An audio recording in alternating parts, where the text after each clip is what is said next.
Amen. Nothing wrong with that. Wherever you get your prayer through, get it through. But that's how she prayed. I could hear her through the bathroom door. Then she would come out and sit in her chair as she sewed. And she had old pedal sewing. You remember those old singer pedals? And she'd be pedaling. She said, Lord, you didn't give me this little girl so we could starve.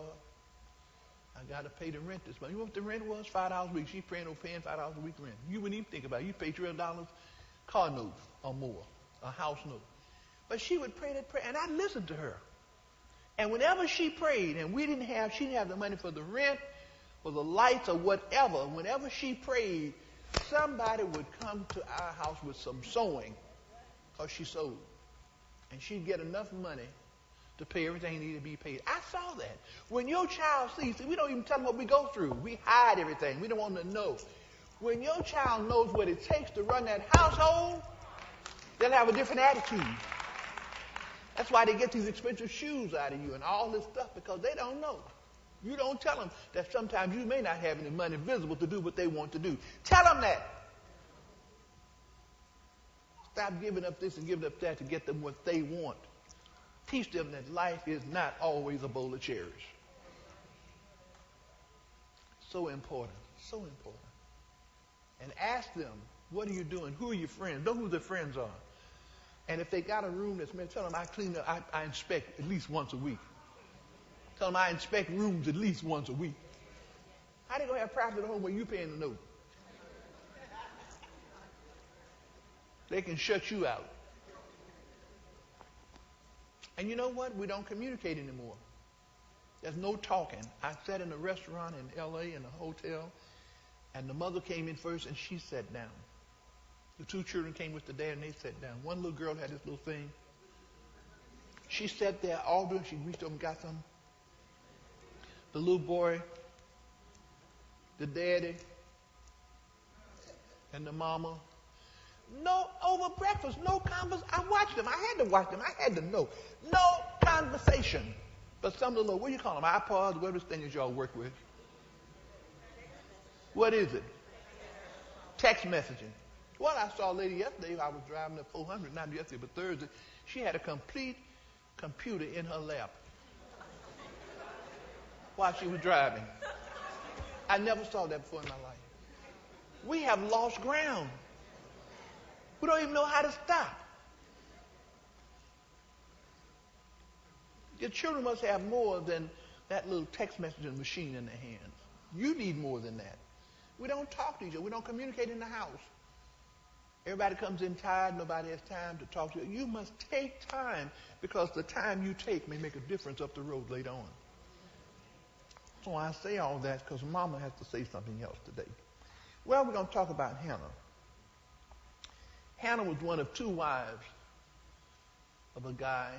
He wanted more than one wife. And of course, in the Old Testament, they could do that. Now, don't try that in Atlanta, please. If you do, keep it a secret. I do know there are some groups that have more than one wife right here in Southwest Atlanta. Amen. I just couldn't be one of nobody. I have my own man. I mean, I can't be no one or two or three wives. And I cook today and she cooks tomorrow. No. We ain't gonna do that. Y'all know what I'm talking about. But the point is, this man had two wives, and Hannah was one of them. And I'll call wife number one had borne him some children. Had several children, and she was a happy camper. So she rubbed wife number two because she didn't have any children. She talked about her. She said something to her all the time. Yeah. I'm the one with the children. You don't have no children. You ain't worth nothing. And sometimes people have said those kind of things to us. Even your parents who want grandchildren. Anybody know what I'm talking about? When you'll get some grandchildren, raise your hand, and here's one on the front row. We worry people about children. We don't know what's going on in their bodies and their minds. But anyway, she had not born any children.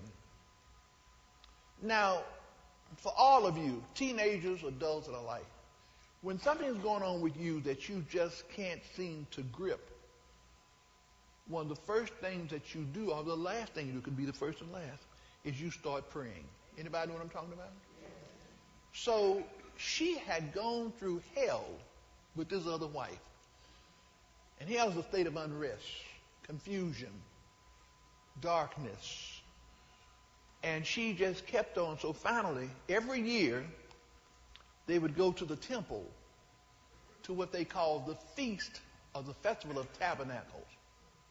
And the Festival of Tabernacles was actually a celebration of Thanksgiving. So once a year, the families would go to the temple with their families, make a sacrifice, and offer prayers to God. The priest in this case was named Eli. Now, they'd gone quite often, but Hannah hadn't prayed. She just kind of went in and feeling depressed, feeling that she had to be a bad mother because she couldn't bear children. And so one day, this time when they went in, she decided, I have to do something about this. There's no point in me going through this day in and day out. So she decided to pray. Now, when you're in trouble, you can really call on the Lord. What happens is when we're not in trouble, we don't call. We don't say nothing.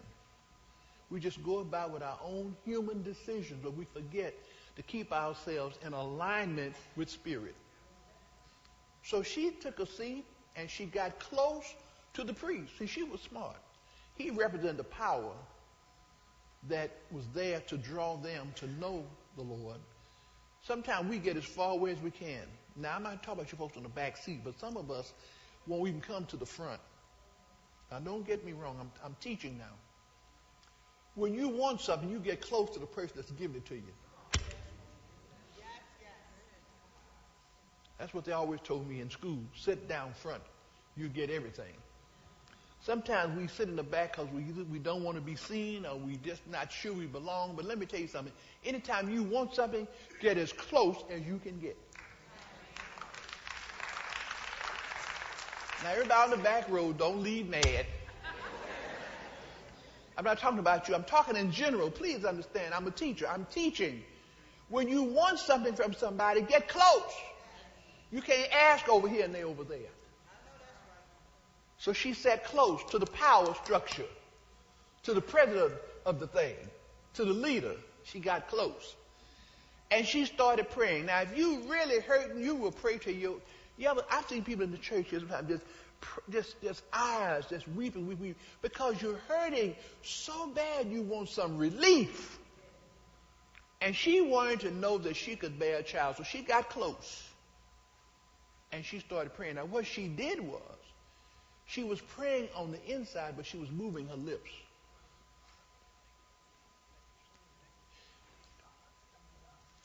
And Eli thought she was drunk. He said, lady, you've been drinking. She said, no, sir. I'm praying to God to give me a son. Now, you have to remember, in Eastern culture, the son is what every man wants. And we got a few people around here feel the same way. And we keep a pregnancy going until they get a son. I've seen it happen. I don't even know what I'm talking about. Sure. So she's prayed for this son. That means that if you really want something and you go in prayer, you go in a more sincere way than you've ever had before, because you're at a point you want a breakthrough. And when you want a breakthrough, you're going to stay there. I've seen people stay on their knees all night.